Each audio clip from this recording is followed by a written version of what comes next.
If snoring occurs in the context of daytime sleepiness, drowsy driving, or episodes of stopping breathing noted by your bed partner, then certainly this could bring to light the possibility of obstructive sleep apnea.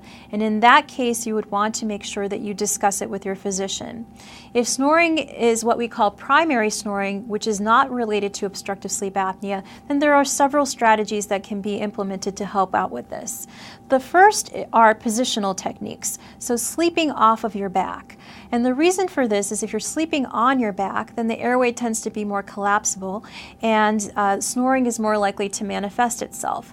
So we oftentimes recommend either propping up a wedge or pillows behind the back to serve as negative reinforcement to sleeping on your back. Some people even sew a tennis ball in the back of a pajamas shirt to help serve as negative reinforcement to sleeping on the back. Other things that you can do to help with snoring symptoms include addressing nasal congestion symptoms and certain nasal sprays, for instance, can be helpful in that situation. And also avoiding alcohol. Alcohol can reduce the tone of the upper airway, the muscle tone of the upper airway, and therefore cause snoring symptoms to become worse.